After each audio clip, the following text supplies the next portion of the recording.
Go to u2america.com, enter your zip code, and if your local cable company does not carry the premier social media TV network, then tell them they need to get a little U2 America cool faux show. Let them know. I am Dr. Gina. Palestinians called for another day of rage today, and violence broke out across Israel again today, and Joseph's tomb was trending today after the Palestinians set fire to the ancient burial place of Joseph. And many of you out there in social media were outraged, as you should be. We've seen many ancient sites now just completely desecrated recently across the Middle East, and our Israel expert, Barry Nussbaum, here to discuss. Barry, if we continue down the path that we are going in America, is this what we can expect? And if so, what is your projection as to how long that would be before those sorts of days of rage would start happening in America, where our buildings are just systematically destroyed? Great surprise question. I'm thrilled you asked. Barry tries to get me to give him my questions before the segment, and I never will. That's the and you always surprise me. But you know what? That's the question of the day, and it's going to last 15 months and a couple of days. But I mean, is it, though? No, I'll tell you why. I'll tell you why it is. Well, but let me ask you just one follow-up to this before I let you answer, because on The View today, as you may have seen, they were asking Ann Coulter, and it sounded about illegal immigration, and it sounded as if they have no concept whatsoever. I mean, there's such a division. When the Democrat debates took place the other night, and their #1 security risk to them is climate change. Right. Are you and I just paranoid? No, I think it's a perfect question. I'm so glad you asked it, and I can tell you the date it's going to change, and that's the inauguration of the next president of the United States, even if it's a Democrat. And here's why. Today, in a press conference, the president, when he appeared with the leaders of South Korea, was asked repeatedly by reporters who didn't want to talk about Korea. They wanted to talk about what's happening in Israel, what happened to Joseph's tomb. It's a sacred site to Jews, Christians, and Muslims, and they burned it down. Right. And what did the president say? Both sides should refrain from violence. For 3 days, the State Department's been asked, what can you tell us about what's going on in Israel? And the incredibly insane comments are, both sides need to step away from the violence. Josh Earnest, the president's press secretary, made a completely inane comment on the same subject matter. It's coming from the top, Dr. Gina. The White House is saying both sides need to refrain from violence. Well, here's the violence. There's a radical Muslim preacher, Mohammed Salah, in Gaza, that's been giving sermons that you can watch on YouTube if you want to. They're translated, where he says, the Quran says, as Muhammad did, find, track down, and kill the Jew. And this is the kind of knife you use, as dictated in the Quran, and then he teaches them how to do it. That call for genocide has been picked up, get this, by the president of the Palestinian Authority, Mahmoud Abbas, Abu Mazen, who has made numerous comments in the last 2 weeks about spilling sacred blood in Jerusalem to take back the Muslim sites. Now, Muslim sites that he cites that he wants defended, the Temple Mount, where the temple was, Jesus was there, and get this, the Church of the Holy Sepulchre, maybe the holiest site in Christendom, where Jesus was taken down from the cross, he declares is a Muslim site. He's inciting mass murder.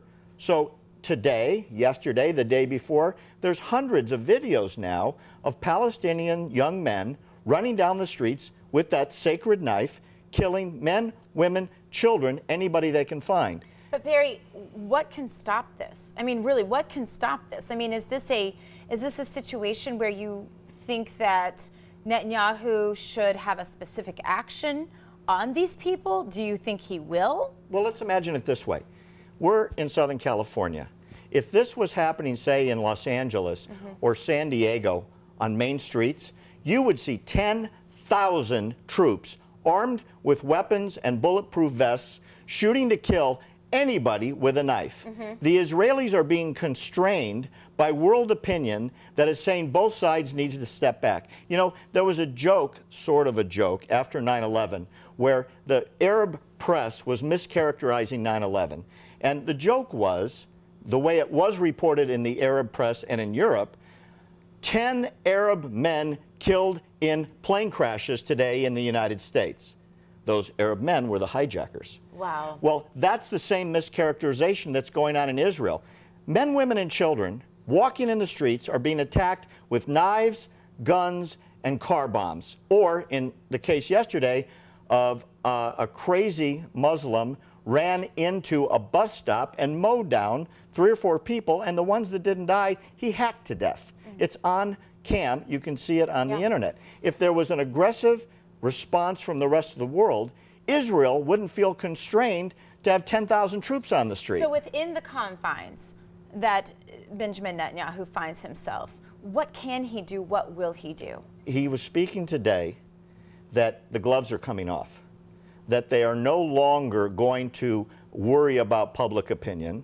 He's not going to travel the world screaming, hey, please report this and be aware of the genocide that's happening. He's going to put troops on the street, which is police and the army, until it stops. How do you win in the court of public opinion when the Palestinians are repeatedly faking, at least that's what many of us are led to believe who are on this side of the political argument, faking these deaths and slaughters of their people? You're pointing out something that was just trending all over the internet.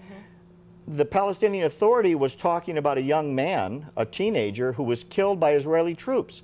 He's in Hadassah Hospital, where he confessed to attacking several people with a knife. He's not even dead. They should have killed him, and they captured him instead. What's restraining Israel is the leader of world opinion in the free world, which is the United States. And the spokesman for the United States is the President of the United States, who is working very, very hard, Gina, to undermine the relationship between Israel and the United States. And that's why I said to open the program on your first question, until he's gone, I expect more of this insane equilibrium in his mind where both sides are at fault. That's completely fallacious. And I tell you, when I think about it, it makes my blood boil. Barry, will Israel survive until the end of this presidency? Absolutely, because there's now calls from the West Bank to stop it. It's ruining their economy. It's killing their kids. They want the kids off the street because they're afraid more of them are going to take up arms, with this incredible cry coming out of all of the mosques. Kill the Jew, it's in the Quran. Kill the Jew, that's what Muhammad says. And they're following that dictate, Dr. Gina. They need restraint, and they need public opinion to switch. And if the President of the United States is leading the other side, condemning both sides, they've got a license to kill. Well, Barry Nussbaum, we'll be watching that absolutely for sure. Now.